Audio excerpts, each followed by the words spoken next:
అందరికీ నమస్కారం అండి. జై శ్రీరామ్. ఈ వీడియోలో నేను శ్రీరామచంద్ర ప్రభువు గురించి మాట్లాడాలనుకుంటున్నాను. వాల్మీకి మహర్షి తన వద్దకు వచ్చిన నారద మహర్షితో 16 గుణాలు ప్రస్తావించి, ఈ 16 గుణాలు ఉన్న వ్యక్తి ఎవరన్నా ఉన్నారా అని అడుగుతాడు. ఆ 16 గుణాలు ఏమిటంటే, సకల గుణ సంపన్నుడు, ఎట్టి విపత్కర పరిస్థితుల్లో కూడా తొనకనివాడు, సామాన్య మరియు విశేష ధర్మాలు బాగా తెలిసినవాడు, శరణాగత వత్సలుడు, ఎట్టి క్లిష్ట పరిస్థితుల్లో కూడా ఆడిన మాట తప్పనివాడు, గొప్ప దృఢ సంకల్పం కలవాడు, గొప్ప చారిత్ర్యం కలవాడు, సకల ప్రాణులకు హితాన్ని చేకూర్చువాడు, సర్వధర్మాలు సకల విద్యలు బాగా తెలిసినవాడు, సర్వ కార్యాలను నిర్వర్తించడంలో సామర్థ్యం కలవాడు, తన దర్శనం చేత అందరికీ ఆనందాన్ని కలిగించువాడు, ధైర్యవంతుడు, క్రోధాన్ని జయించినవాడు, గొప్ప తేజస్సు కలవాడు, ఎవరి పట్ల అసూయ చెందనివాడు, యుద్ధరంగంలో తాను కోపిస్తే దేవాసురులను సైతం పైకంపితను చేయవాడు. ఇలా 16 గుణాలు చెప్పి, ఈ 16 గుణాలు ఎవరిలో ఉన్నాయని వాల్మీకి మహర్షి అడిగితే, నారద మహర్షి ఈ అన్ని గుణాలు కలిపి ఒకే వ్యక్తిలో ఉండడం చాలా కష్టం, అయినప్పటికీ కూడా భూలోకంలో దశరథుని కుమారుడు అయిన శ్రీరామచంద్ర ప్రభువులో మాత్రమే ఇలాంటి గుణాలన్నీ కలిపి ఉన్నాయని చెప్తాడు. యాగరక్షణార్థం విశ్వామిత్ర మహర్షి శ్రీరామచంద్రుని తనతో పాటు పంపమని దశరథుని అడుగుతాడు.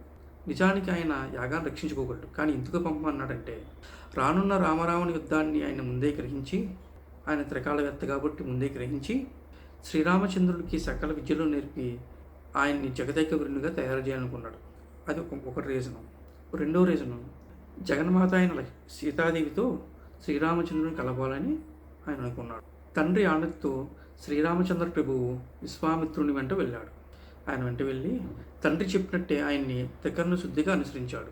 అందులో భాగంగా విశ్వామిత్ర మహర్షి నేర్పించిన సకల విద్యలను నేర్చుకుని ఆయన చెప్పినట్టు యాగాన్ని రక్షించడంలో భాగంగా రాక్షసులతో యుద్ధం చేశాడు. అయితే తాటకిని వధించే విషయంలో స్త్రీ కదా వధించినా వద్దా అని చెప్పి ఆయన సంశయించాడు.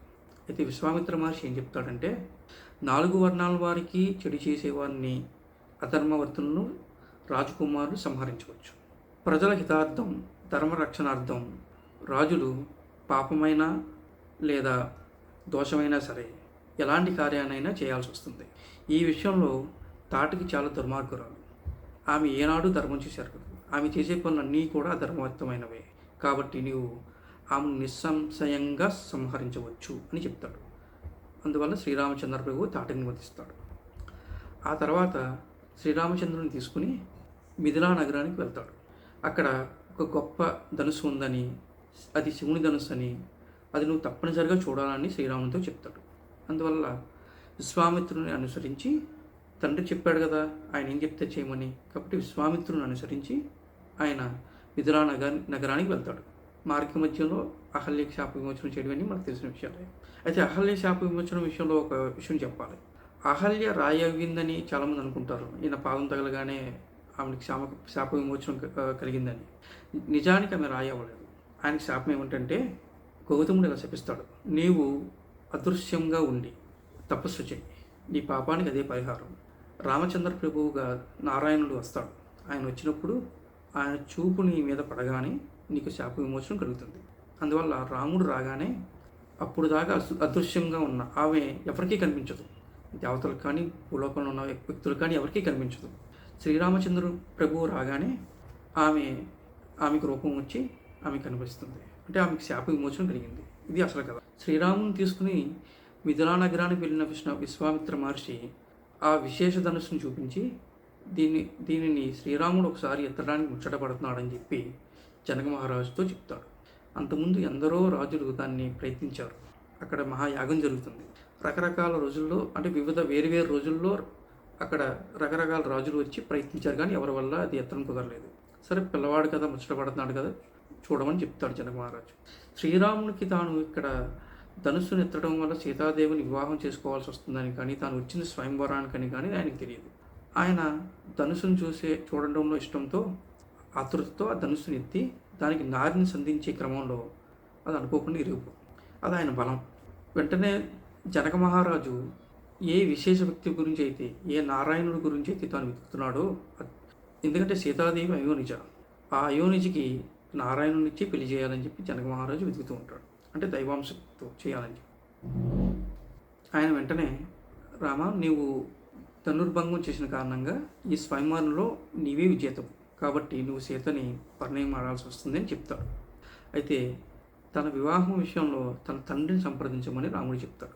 జనక మహారాజు దశరథుడికి కబురంపి ఈయన వివాహం జరగడం ఇవన్నీ జరుగుతాయి.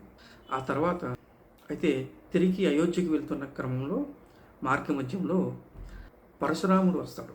పరశురాముడు ఈ వచ్చినవాడు అంటే ఈ రాముడిలో ఉన్నది ఎవరు అని తెలుసుకోవాలనుకుని, రామ, నీవు శివధనుస్సుని విరచావు, అయితే ఇది విష్ణువు యొక్క ధనుస్సు, దీన్ని నువ్వు ధరిస్తే నేను చూడాలనుకుంటున్నాను అని అడుగుతాడు.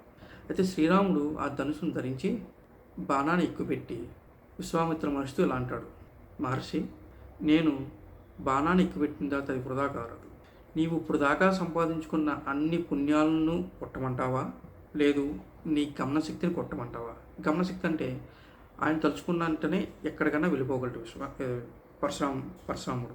సో పరశురాముడు ఇలా అంటాడు. దానికన్నా ముందు ఇంకో విషయం చెప్పాలి. శ్రీరాముడు ఈ ధనుస్సును తీసుకున్నప్పుడే పరశురాముడిలో ఉన్న విష్ణుంశం తీసుకుంటాడు. ఇక్కడ విశేషం ఏంటంటే పరశురాముడు పూర్తిగా విష్ణుంశ కాదు. ఆయన శ్రీ మహావిష్ణువుకి తపస్సు చేసినప్పుడు శ్రీ మహావిష్ణువు వర్మిస్తాడు, నా అంశను నీలో ప్రవేశపెడుతున్నా, ఆ అంశ సహాయంతో నీవు 21 మార్లు ఈ భూమండలం అంతా దండయాత్ర చేసి రాజును సంహరిస్తావు. ఆ తర్వాత త్రేతాయుగంలో శ్రీరామచంద్రుడుగా నేను అవతరించినప్పుడు నీ నుంచి నా విష్ణుంశం తీసేసుకుంటాను. సో అందువల్ల రాముడు ధనుస్సును తీసుకున్నప్పుడే పరశురాముల్లో ఉన్న విష్ణుంశం లాగేసుకుంటాడు. ఆ వెంటనే పరశురాముడికి వచ్చినవాడు నారాయణుడే అని అర్థమవుతుంది. ఆయన వెంటనే తను ఇప్పుడు దాకా సంపాదించుకున్న పుణ్యగతులన్నింటినీ కొట్టేయమంటాడు, తన గమనశక్తిని మాత్రం ఉంచమంటాడు. దానికి కారణం ఏంటంటే ఈ భూమండలానంతా జయించిన తర్వాత దాన్ని కశ్యప ప్రజాపతికి దానమిస్తాడు. అందువలన ఆయన సమంతక పంచకంలో ఉంటాడు, అంటే మహేంద్రగిరి దగ్గర ఉంటాడు, కేరళ దగ్గర ఉన్న మహేంద్రగిరి. ఆయన భూలోకంలో లేదా భారతదేశంలో ఎక్కడెక్కడ తిరిగినా సాయంత్రం అయ్యేసరికి ఎట్టి పరిస్థితుల్లో సమంతక పంచకానికి వెళ్తాడు. అది దాని ధర్మం. కాబట్టి ఇప్పుడు శ్రీరాముడు తన దగ్గర ఉన్న గమనశక్తిని తీసుకుంటే తను ఎక్కడికి వెళ్ళలేడు. కాబట్టి తన గమనశక్తిని మాత్రం ఉంచి తను ఇప్పుడు దాకా సంపాదించిన అన్ని పుణ్యగతులన్నింటినీ కొట్టేయమంటాడు. దశరథ మహారాజు శ్రీరాముడికి యువరాజ పట్టాభిషేకం ప్రకటిస్తాడు. ముందు రోజు రాత్రి యువరాజ పట్టాభిషేకం ప్రకటించబడటం వల్ల ఉదయమే శ్రీరాముడు తండ్రి వద్దకు యువరాజ లాంఛనాలతో సహా వెళ్తాడు. తండ్రి వద్దకు వెళ్ళి నమస్కరించగా ఆయన అధోముఖుడై విచారగ్రస్తంగా ఉండడం చూసి కారణం ఏమిటని తల్లి కైకేయిని అడుగుతాడు. తల్లి కైకేయ శ్రీరాముడితో ఇలా అంటుంది, నీ తండ్రి నాకు 2 వరాలు ఇచ్చాడు, ఆ 2 వరాలు నెరవేరడం అనేది నీ చేతుల్లోనే ఉంది, కాబట్టి నీవు నెరవేరుస్తానని మాటిస్తే ఆ 2 వరాల గురించి నీకు చెప్తానంటుంది. శ్రీరాముడు కాస్త విస్మయానికి గురై, తల్లి, నేను తండ్రి ఏది చెప్తే అది చేస్తా, ఆయన మాట నాకు శిరోధార్యం, అలానే నేను మాట ఇస్తే అది నెరవేర్చుకుంటా, కాబట్టి ఆ 2 వరాల గురించి నీవు చెప్పు, నేను అవి నెరవేరుస్తానని చెప్పి మాటిస్తున్నా అని అంటాడు. భరతుని పట్టాభిషేకం గురించి తెలుసుకున్న శ్రీరాముడు తనకు ముందుగా చెప్పనందుకు బాధపడి, తల్లి, భరతుడు అంటే నాకు చాలా ఇష్టం, ఆయన నాకు ప్రాణం కన్నా ఎక్కువ, భరతుని కోసం నేను రాజ్యాన్నే కాదు నా ప్రాణాన్ని కూడా ఇవ్వగలను అని శ్రీరాముడు చెప్తాడు. అలానే నేను అరణ్యవాసానికి వెళ్ళే ముందు తల్లి కైకేయికి, భార్య సీతకి నా అరణ్యవాసం గురించి చెప్పి నేను ఆ పైన అరణ్యవాసానికి వెళ్తానని చెప్పి శ్రీరాముడు కైకేయితో చెప్పి తిరిగి కౌశల్యవతికి వెళ్తాడు. కౌశల్యవతికి వెళ్ళేటప్పుడు తాను యువరాజ పట్టాభిషేకం చేసుకోవట్లేదు కాబట్టి యువరాజ లాంఛనాలు లేకుండానే రథాన్ని అనుష్ఠించకుండానే కాలినడకన కౌశల్యమాత దగ్గరికి వెళ్తాడు.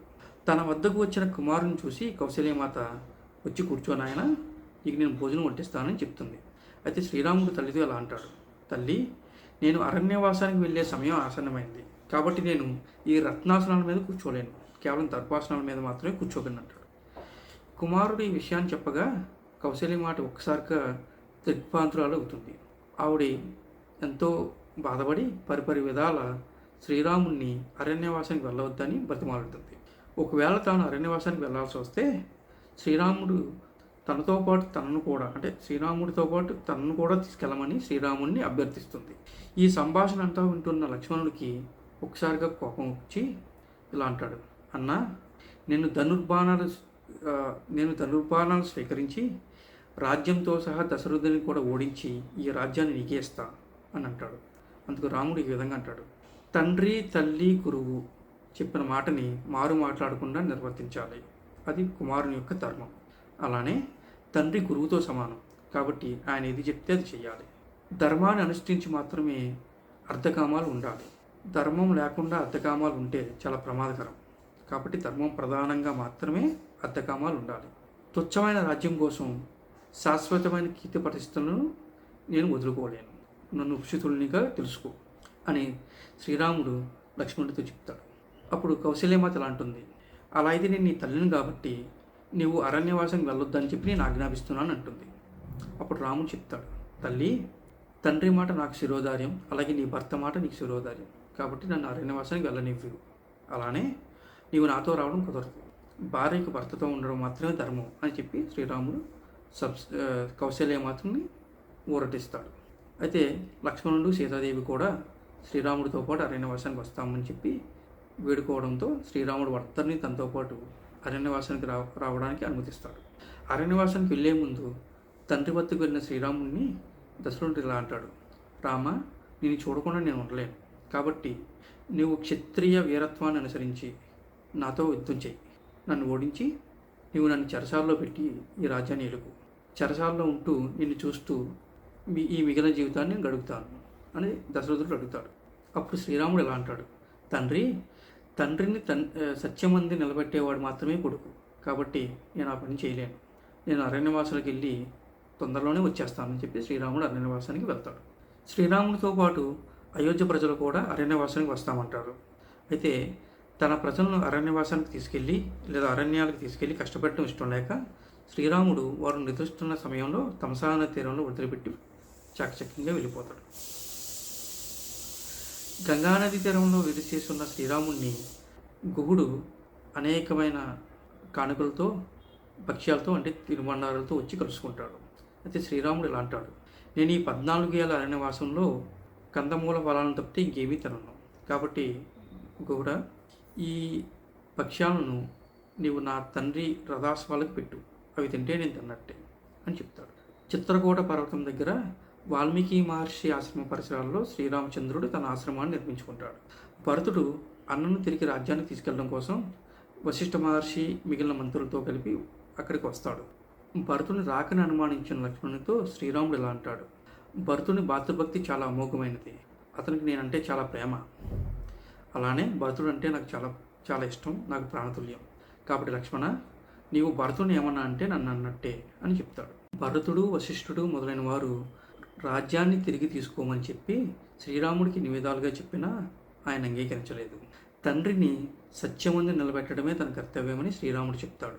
ఎన్ని విధాలు చెప్పినా శ్రీరాముడు అంగీకరించడని విషయం అర్థమైన తర్వాత అన్న రాజ్యాన్ని తీసుకోవడం ఇష్టం లేని భరతుడు రాజ్యాన్ని న్యాసంగా తీసుకుని రామపాదుకులను పట్టాభిషేకం చేసి తాను ఒక సేవకుడిగా రాజ్యభారం వహిస్తాడు. రాక్షసుల వల్ల తమ తపస్సులుగా భంగం కలుగుతుందని, వారు అనేక విధమైన అకృత్యాలు హింసలు చేస్తున్నారని, తపస్సులో ఉన్న మునులను ఋషులను వారు చంపుతుంటున్నారని, వారి బారి నుండి తమను రక్షించమని ఋషులందరూ శ్రీరాముని శరణువేడతారు. దండకారణ్యంలో రాక్షసుల బెడద లేకుండా చేస్తానని శ్రీరాముడు వారికి మాటిస్తాడు. ఎటువంటి శత్రుత్వము లేకుండా రాక్షసులను వధించడం ఎంతవరకు ధర్మమని సీతమ్మ తల్లి శ్రీరాముని అడుగుతుంది. అలానే ఆమె ఇలా అంటుంది, క్షత్రియ ధర్మాన్ని అనుసరించి రాక్షసులను వధించడం ధర్మం కావచ్చు, కానీ మనం ప్రస్తుతం అరణ్యవాసంలో వానప్రస్థాశ్రమ ధర్మంలో తాపస్వృత్తిలో ఉన్నాము. ఇప్పుడు మనం తపస్సు చేయడమే శ్రేయస్కరమని నా భావన అని శ్రీరాముడితో సీతమ్మ తల్లి చెప్తుంది. అప్పుడు శ్రీరాముడు సీతమ్మ తల్లికి ఈ విధంగా సమాధానం చెప్తాడు, దీనులను ఋషులను రక్షించడం క్షత్రియ ధర్మం. శత్రుత్వం లేకపోయినప్పటికీ కూడా అధర్మ మార్గంలో ఉన్నవారిని ఎదిరించడం అనేది నా ధర్మం. అలానే ఋషులకు మునులకు నేను మాటిచ్చినందువల్ల నా మాటను నిజం చేయడం కోసం నేను రాక్షసులను వధిస్తాను అని శ్రీరాముడు సీతమ్మ తల్లితో చెప్తాడు. ఇక్కడ మనం ఒక విషయాన్ని గమనించాలి. శత్రుత్వం లేకపోయినప్పటికీ కూడా శ్రీరాముడు అధర్మ మార్గంలో ఉన్న రాక్షసులను ఎదిరించాడు, వారిని చంపాడు. అంటే శత్రుత్వం లేకపోయినా ధర్మ మార్గంలో ఉన్నవారు అధర్మ మార్గంలో ఉన్నవారిని ఎదిరించాలి. అది మనం గుర్తుంచుకోవాలి. శ్రీరాముడి నుంచి మనం ముఖ్యంగా నేర్చుకోవాల్సిన విషయం ఇది. మరొక విషయం, శ్రీరాముడు మహాజ్ఞాని. ఆయన రామాయణంలో మనం గమనిస్తే శ్రీరాముడు పరిపూర్ణ జ్ఞాననే అర్థమవుతుంది. అరణ్యవాసంలో ఆయన చేసిందంతా తాపస వృత్తే, అంటే తపస్సే చేశాడు ఆయన. అయినప్పటికీ కూడా మునులకు ఇచ్చిన మాట ప్రకారం ఆయన రాక్షసులను వధించాడు. ఓ పక్క జ్ఞాని, ఇంకో పక్క కర్మ మార్గంలో రాక్షసులను వధించడం. ఇది ఒకే వ్యక్తిలో ఉండడం అనేది చాలా అరుదు. అది రాముడిలో మాత్రమే మనం చూస్తాం. అయితే ఇక్కడ నేను చెప్పాలనుకున్నది ఏంటంటే, జ్ఞాన మార్గంలో ఉన్న వ్యక్తి అయినా సరే ధర్మానికి హాని కలిగినప్పుడు వారు తమ కర్తవ్యాన్ని అనుసరించి ఆ ధర్మాన్ని ఎదిరించాలి. ఈరోజు హిందూ ధర్మం మీద అనేక దాడులు జరుగుతున్నాయి. అది క్రైస్తవం కావచ్చు, ఇస్లాం కావచ్చు, కమ్యూనిజం కావచ్చు.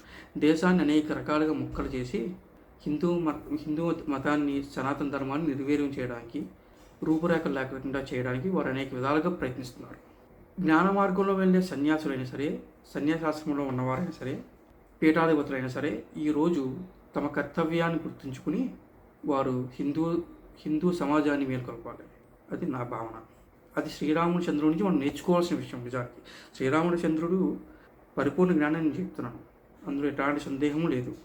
రామాయణంలో రాజర్షి అని చెప్పినా మీరు రామాయణాన్ని సరిగ్గా పరిశీలిస్తే ఆయన పరిపూర్ణ జ్ఞానాన్ని అర్థమవుతుంది. ఆధ్యాత్మిక రామాయణం కూడా అదే చెప్తుంది.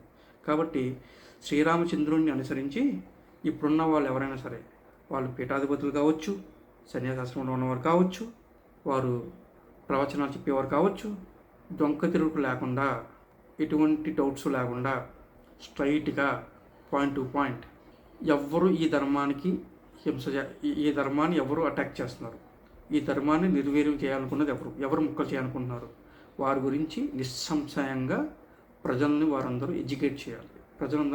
ప్రజలందరికీ వారు మార్గనిర్దేశం చేయాలి. తప్పదు. లేకపోతే ఈ హిందూ సమాజం అనేది ఇంక ఉండదు. హిందూ సమాజమే లేకపోయిన తర్వాత సన్యాసాశ్రమం లేదు, అలానే పీఠాధిపత్యం లేదు, ఏ పీఠాలు లేవు, ఏ గుళ్ళు లేవు, ఏమీ లేవు. ఇంకెందుకు? ఇంకా మీరు జ్ఞాన మార్గంలో ఉండి తపస్సులు చేసుకున్నా, జ్ఞాన మార్గంలో ఉండి మీరు ఇంకో రకరకాల మెడిటేషన్ చేసుకున్నా, జ్ఞాననిష్టలో ఉండి జ్ఞానాన్ని సంపాదించడమే మా చేయమని మీరు అనుకున్నా, వాళ్ళ ముందు శరీరం ఉంటాయి కదా. ఋషులు చెప్పింది కూడా అక్కడ అదే. రాక్షసులు వచ్చి వాడిని చంపి తింటున్నారంట. చంపి తిన్నప్పుడు నేను జ్ఞాన మార్గంలో ఉంటానని ఋషులు అనుకుంటే ఏం లాభం? అక్కడ రాముడు ఉన్నాడు కాబట్టి సరిపోయింది రక్షించడానికి. ఇప్పుడు ఎవరున్నారు హిందూ ధర్మం రక్షించడానికి కదా? రాముడు ఉన్నాడు కాబట్టి సరిపోయింది. విశ్వామిత్ర మహర్షి కూడా తన శక్తిని ఉపయోగించకుండా రాముడిని ప్రాధేయపడ్డారు వచ్చి యాగరక్షణ చేయమని. కానీ రాముడు అన్నవాడే లేకపోతే విశ్వామిత్ర మహర్షి అనే సరే తన తపశక్తిని ఉపయోగించి రాక్షసుని సంహరించి తీరాల్సిందే. లేకపోతే ఋషుల యొక్క తపస్సు నెరవేరదు, ముందుకు వెళ్ళదు.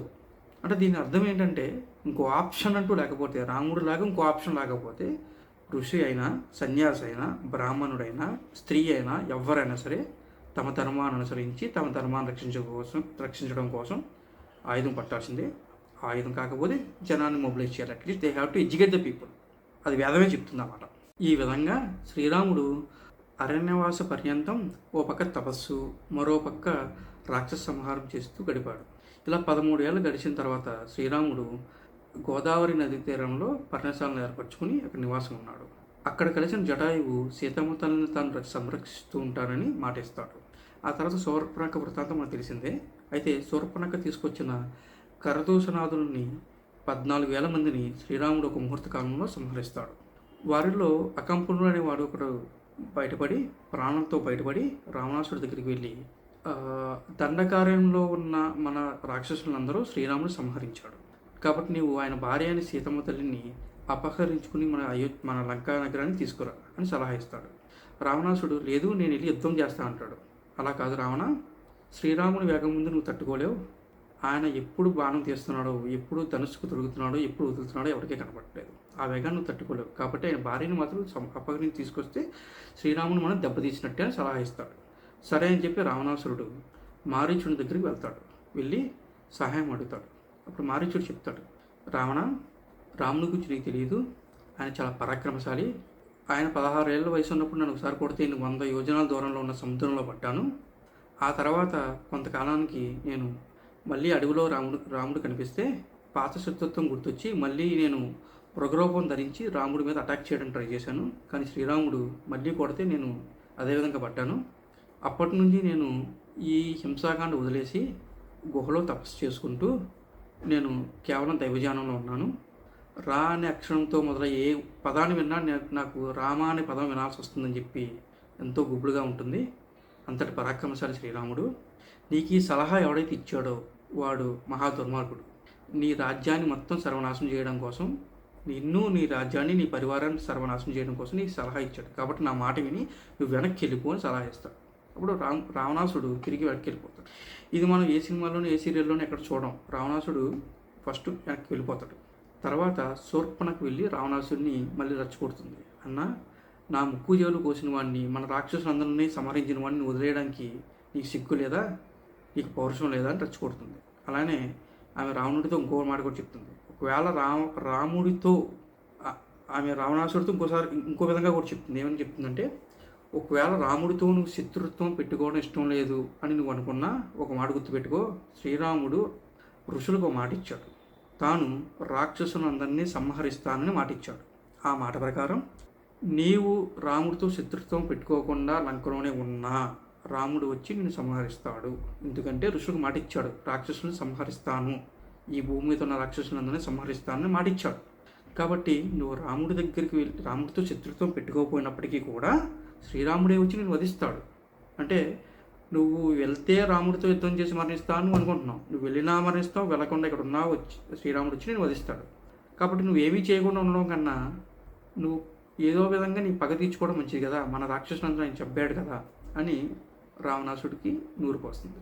అప్పుడు రావణాసుడు మళ్ళీ మారీచుడి దగ్గరికి వెళ్తాడు. వెళ్ళి ఈ విధంగా అంటాడు, మారీచా, నేను ఇప్పుడు నిర్ణయించుకున్నాను, ఎట్టి పరిస్థితుల్లో నేను అనుకున్నదే చేద్దాం అనుకుంటున్నాను. సీతమ్మని ఎట్టి పరిస్థితుల్లో నేను అపహరించాలని అనుకుంటున్నాను, నీ సహాయం కావాలంటాడు. అలానే రాముని నిందిస్తాడు. రాముడు తండ్రి రాముణ్ణి అయోధ్య నుండి కెట్టివేయబట్టాడని, లేదు ఒక స్త్రీ అడిగిన దానికి నీచంగా వెళ్ళిపోయాడని ఈ విధంగా నిందలేస్తాడు. అయితే మారీచుడు రావణాసుడికి చెప్తాడు. అంటే నేను ఇంకా డెప్త్ కన్వర్సేషన్కి వెళ్తలేదు, బట్ సమయాభావం వల్ల చిన్నగా చెప్తాను. ఇప్పుడు మారీచుడు రావణాసుడితో చెప్తాడు, లేదు రావణ, రాముడి గురించి నీకు తెలియదు, రామో విగ్రహాన్ ధర్మ సాధు సత్య పరాక్రమ రాజా సర్వస్య లోకస్య దేవానాం మగవానిన. అంటే శ్రీరాముడు ధర్మాన్ని మొత్తం ఒక ముద్దగా లేదా ఒక విగ్రహంగా చేస్తే ఆయనే రాముడు. ఆయన సత్య పరాక్రమవంతుడు. ఇంద్రుడు దేవతలకు ఎలా రాజో శ్రీరామచంద్ర ప్రభువు ఈ సమస్త లోకాలకి ప్రభువు అని శ్రీరాముని గురించి, ఆయన ధర్మాన్ని గురించి, ఆయన పరతత్వాన్ని గురించి మారీచుడు చెప్తాడు. అలానే మారీచుడు ఇలా అంటాడు రావణాసుడితో, రావణ, చెప్పేవాడు ఉన్నప్పుడు వినేవాడు ఉండకపోవచ్చు, వినేవాడు ఉన్నప్పుడు చెప్పేవాడు ఉండకపోవచ్చు, ఈ రెండు కలిపి ఉండడం చాలా అరుదు. కాబట్టి రావణ, నేను నీకు చెప్తున్నాను, నీ ధర్మం చెప్తున్నాను, నీ మంచి చెప్తున్నాను, నీ ఏది శ్రేష్కరమో చెప్తున్నాను. శ్రీరాముడితో యుద్ధం నీకు మంచిది కాదు, నీవు నీ సమస్త పరివారం మొత్తం నాశనం అయిపోతుంది. అలానే మంత్రులు తమ ప్రాపకం కోసం రాజుకి ఏది నచ్చునో చెప్తారు, ఏది ధర్మమో అది చెప్పరు. కాబట్టి రావణ, రాజు అన్నవాడు తెలివిగా మంత్రులు చెప్పే దాంట్లో ఏది నిజమో ఏది అబద్ధమో ఏది సత్యమో తెలుసుకోవాలి. కాబట్టి నువ్వు తెలివిగా వ్యవహరించని మారీచుడు చెప్తాడు. అయినప్పటికీ రావణుడు వినడు. మారీచా, నువ్వు కనుక నేను చెప్పినట్టు చేయకపోతే నా చేతిలో నువ్వు సంహరింపబడతావు, నీ చేత ఎలాగైనా సరే ఈ కార్యం చేస్తా అంటాడు. ఎంత చెప్పినా రావణుడు వినడన్న విషయం అర్థమైన తర్వాత రావణుడి చేతిలో మరణించడం కన్నా శ్రీరాముడి చేతిలో మరణిస్తే తనకి పరమగతి కలుగుతుందని, ఉత్తమ గతులు కలుగుతాయని మారీచుడు అనుకుంటాడు. అప్పుడు మారీచుడు ఈ విధంగా అంటాడు, రావణ, నేను శ్రీరాముడి కంట పడగానే మరణించానని నువ్వు అనుకో. అలానే రేపొద్దున నీవు కూడా శ్రీరాముడు ఎదురు పడగానే నువ్వు మరణించినట్టే. శ్రీరాముడిని ఎదిరించి తిరిగి వచ్చినవాడు ఎవ్వడూ లేడు, గుర్తుపెట్టుకో, నీవు నీ రాజ్యం బాగుండాలని నేను అనుకుంటున్నా అని చెప్పి మారీచుడు రావణుడు సహాయం చేస్తాడు. సీతమ్మ తల్లి అపహరణ తర్వాత సీతమ్మ తల్లి జాడను వెతుకుతూ శ్రీరాముడు వెళ్తున్నప్పుడు జటాయువు రక్తసిక్తంగా కనిపించాడు. ఇక్కడ మనం ఒక విషయాన్ని గమనించాలి. రావణుడు సీతమ్మ తల్లిని ఎత్తుకెళ్తున్నప్పుడు జటాయువు రక్షించడానికి వచ్చాడు. అప్పుడు సీతమ్మ తల్లి జటాయువుకి ఎలా అంటుంది, జటాయువు, నన్ను రావణుడు అనే రాక్షసుడు ఎత్తుకెళ్తున్నాడు, ఈ విషయాన్ని నువ్వు శ్రీరామచంద్రుడికి చెప్పు. అంటే శ్రీరామచంద్రుడికి ఈ విషయాన్ని చెప్పమన్నదే కానీ తను వచ్చి రక్షించమని చెప్పి సీతమ్మ తల్లి అడగలేదు. అయితే జటాయువు శ్రీరామ కార్యార్థమై తాను ఆల్రెడీ శ్రీరాముడికి ఇంతకుముందు ఇచ్చే మాట ప్రకారం సీతమ్మ తల్లిని రక్షించడానికి తన సాయశక్తిలా ప్రయత్నిస్తాడు. రావణాసుడు ఎంత పెద్ద రాక్షసుడైనా ఆ విషయం తెలిసినా తాను ఓడిపోతాను, యుద్ధంలో చనిపోవచ్చని తెలిసినా నిష్కామంగా తను యుద్ధం చేస్తాడు. యుద్ధం చేసి ఆ యుద్ధంలో మరణిస్తాడు. అంటే జటాయువు రాక్షసుని చేతిలో మరణిస్తున్నాను, తనకు పరమప్రాప్తి కలుగుతుందా లేదా అని అనుకోలేదు మారీచుడి మాదిరిగా. అయితే ఈ విధంగా నిష్కామంతో యుద్ధం చేసిన జటాయువుకి శ్రీరాముడు పరమపద ప్రాప్తిని కలిగిస్తాడు. అది తేడా. ఆయన ముక్తినిస్తాడు జటాయువుకి.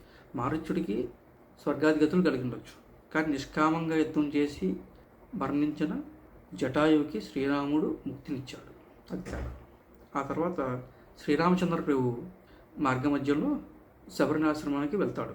ఇక్కడ శబరి లేదు వాల్మీకి ఇద్దరు కూడా బోయజాతి చెందిన వారే. శబరి మాతంగ మహర్షి యొక్క శిష్యులకి శిష్యురాలు. ఈమె గురువులు అంటే మాతంగి మహర్షి యొక్క శిష్యుడు ఈమెతో ఇలా చెప్తారు: శ్రీరాముడు ప్రస్తుతం చిత్రకూట పర్వతం దగ్గర ఉన్నాడు. ఆయన నారాయణ అంశ కాబట్టి నీవు ఆయన దర్శనం చేసుకో. ప్రస్తుతం మేము ఈ ప్రాణాలు విడిచి వెళ్ళిపోయే సమయం వచ్చింది. నీవు మాత్రం ఆయన వచ్చేంత వరకు ఉండు అని ఆమెకు చెప్తారు. సో శ్రీరామ రాక కోసం శబరి ఎదురు చూస్తుందన్నమాట. శ్రీరాముడు వచ్చాక శ్రీరాముని యొక్క అనుగ్రహం తీసుకుని, ఆయన దర్శనం అయిన తర్వాత ఆయన అనుగ్రహం తీసుకుని ఆమె యోగాంకిలో తన శరీరాన్ని విడిచిపెడుతుంది. హనుమంతునితో జరిగిన మొదటి సంభాషణలోనే హనుమంతుడు సకల వేద పారంగతుడని, సకల వ్యాకరణాలు బాగా తెలిసినవాడని, అష్టసిద్ధులు కలవని శ్రీరాముడు గ్రహిస్తాడు. సీతాన్వేషణ కోసం సుగ్రీవ సహాయార్థం తాను వచ్చానని హనుమంతునితో చెప్తాడు. సుగ్రీవుని కలుసుకున్న శ్రీరాముడు సుగ్రీవునికి జరిగిన అన్యాయాన్ని గురించి విని వాళ్ళని వధించి సుగ్రీవునికి పట్టాభిషేకం చేస్తానని ప్రతిజ్ఞ పొందుతాడు. తనను అధర్మంగా చంపావని వాళ్ళని నిందిస్తే వాళ్ళని చంపడం ఏ విధంగా ధర్మబద్ధమో శ్రీరాముడు వివరిస్తాడు. సుగ్రీవుని వద్దకు కాకుండా తన వద్దకు వచ్చి ఉంటే రావణుడి చెర నుండి సీతమ్మ తల్లిని తీసుకువచ్చేవాడినని వాళ్ళు చెప్తాడు.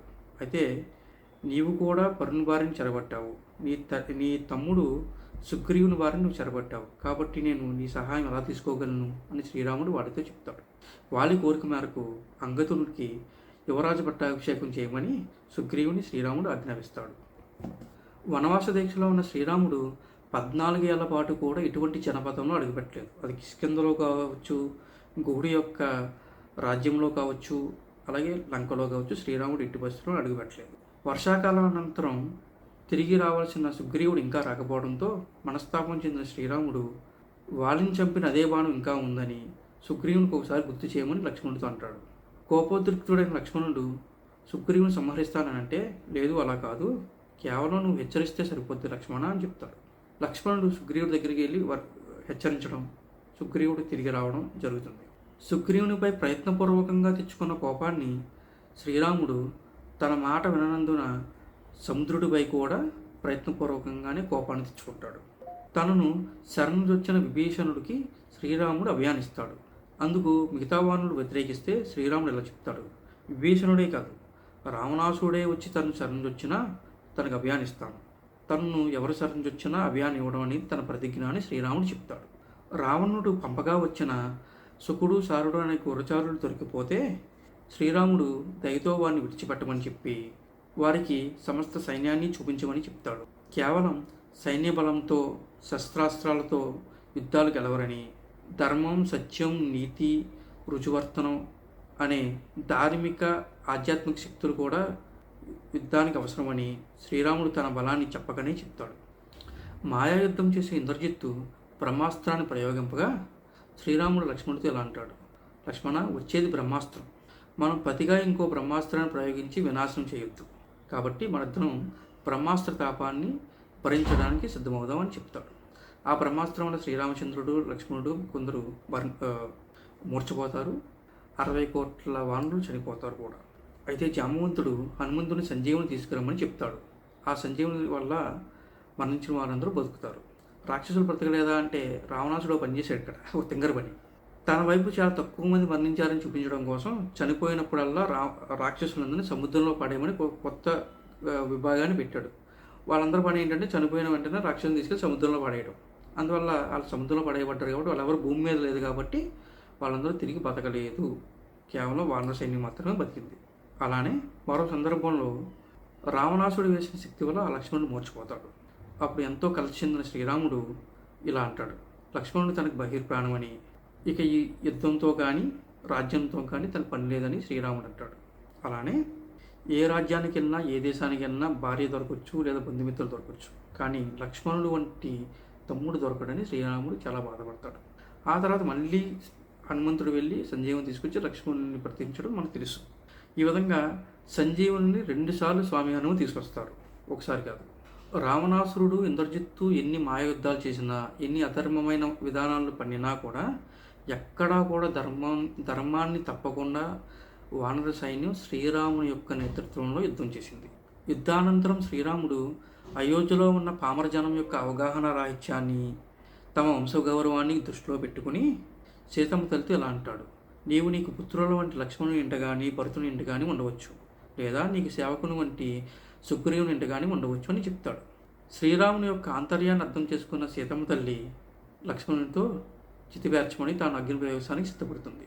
సీతమ్మ తల్లి అగ్ని ప్రవేశాన్ని చూసిన దేవతలు, బ్రహ్మదేవుడు, శివుడు వచ్చి శ్రీరాముడితో ఎలా అంటారు: శ్రీరామ, అదేం పని, నీవు సీతమ్మ తల్లిని ఎందుకు అగ్ని ప్రవేశం చేస్తున్నావు, అసలు నీకు ఎవరో తెలుసా అంటారు. అప్పుడు రాముడు ఇలా అంటాడు: నేను దశరథుని యొక్క కుమారుణ్ణి శ్రీరాముణ్ణి, అది కాక ఇంకేమైనా ఉంటే చెప్పండి అంటాడు. అప్పుడు బ్రహ్మదేవుడు శ్రీరాముడికి ఇలా చెప్తాడు: శ్రీరామ, నీవు శ్రీ మహావిష్ణువుకు అవతారనివి, నీవు కేవలం రావణ సంహారం కోసం, ఈ లోకాల్లో ధర్మాన్ని సుస్థిరం చేయడం కోసం అవతరించావని చెప్తాడు. ఇంద్రుడు మొదలైన వారు రావణ సంహారం అయింది కాబట్టి నువ్వు తిరిగి వచ్చేయమని అడుగుతాడు. అయితే అప్పుడు పరమశివుడు ఎలా అంటాడు: లేదు శ్రీరామ, నీవు 11,000 సంవత్సరాల పాటు ఈ భూమిని పరిపాలించి ధర్మాన్ని మానవులను సుస్థిరం చేస్తానని మాటిచ్చావు. కాబట్టి అదేవిధంగా నువ్వు 11,000 సంవత్సరాలు పరిపాలించి ఆ పైన అవతారాన్ని చాలించు అని పరమశివుడు శ్రీరాముడు చెప్తాడు. దేవేంద్రుడు ఏదైనా వరం కోరుకోమని శ్రీరాముని అడిగితే తనతో పాటు వచ్చిన వానరులందరూ బ్రతికే విధంగా వరం ఇమ్మని, వాళ్ళందరూ తనతో పాటు వచ్చినప్పుడు ఏ విధంగా ఆరోగ్యంగా ఉన్నారో అదేవిధంగా ఆరోగ్యంగా ఉండాలని శ్రీరాముడు వరం అడుగుతాడు. అప్పుడు దేవేంద్రుడు అందరిని బతికిస్తాడు. ఇలాంటి ఒక సంఘటన మీరు ఏ పురాణంలో కానీ ఏ ఇతిహాసంలో కానీ చూడరు. ఒక యుద్ధంలో పాల్గొన్న ప్రతి సైనికుడు బ్రతకడం అనేది, అది కూడా అది పరిపూర్ణ ఆరోగ్యంతో ఎలా వచ్చారో అలా తిరిగి వెళ్ళడం అనేది ఒక్క రామాయణంలో మాత్రమే మీరు చూస్తారు. ఇది శ్రీరామచంద్ర ప్రభు అంటే. అయోధ్యకు తిరిగి ప్రయాణమైన శ్రీరాముడు తాను అయోధ్యకు వెళ్ళడం ఆలస్యం అవుతుందని గుర్తించి హనుమంతుని ముందుగానే భరతుని దగ్గరికి వెళ్ళి తన రాకను గురించి నివేదించమని చెప్తాడు. ఎందుకంటే భరతుడు ముందే చెప్పాడు, 14 ఏళ్ళ అరణ్యవాసం తర్వాత ఒక్కరోజు ఆలస్యంగా వచ్చినా తన ప్రాయోపవేశం చేస్తానని ముందే చెప్తాడు. అందువల్ల శ్రీరాముడు హనుమంతుని ముందుగానే పంపుతాడు. అయితే హనుమంతుడితో ఇంకో మాట కూడా చెప్తాడు: నీవు ఈ విషయం భరతునితో చెప్పినప్పుడు భరతుడు ఆనందపడుతున్నాడో లేదా బాధపడుతున్నాడో గమనించు. ఆయనకి రాజ్యం మీద వ్యామోహం కలిగితే నాకు వచ్చి వెంటనే చెప్పు, నేను ఈ అరణ్యవాసంలోనే ఉండిపోతానని చెప్తాడు. అది శ్రీరామచంద్ర ప్రభు అంటే. భూమిపై ఉన్న సమస్త నదీ జలాలతో జరిగిన శ్రీరామ పట్టాభిషేకం లాంటి పట్టాభిషేకం మనం ఎప్పుడూ ఎక్కడ చూసుంటాం. ఎందుకంటే స్వామి హనుమతో పాటు వానరులు అందరూ కూడా భూమిపై ఉన్న సమస్త నదుల నుండి సముద్రాల నుండి జలాలను తీసుకొచ్చి శ్రీరాముడికి పట్టాభిషేకం చేశారు. అది కూడా ఒక్క రాత్రిలో జరిగిన పని. అలాగే పాదుకా పట్టాభిషేకం లాంటి ఘటన ఇంకోటి ఉండదు. పాదుకులు సింహాసనాన్ని అధిష్ఠించి రాజ్యం అనడం అనేది మనం ఏ పురాణంలోనూ ఏ ఇతిహాసంలోనూ ఎక్కడ ప్రపంచ చరిత్ర ఎక్కడ చూసుంటాం. ఈ రెండు శ్రీరామునికే ప్రత్యేకం. అలానే శ్రీరాముడు ఈ భూమిని 11,000 సంవత్సరాల పాటు నిరాటంకంగా పరిపాలించి ధర్మాన్ని మానవతా విలువలను ప్రతిష్ఠింపజేశాడు. శ్రీరామ జయ రామ జయ జయ రామ. కృష్ణార్పణం.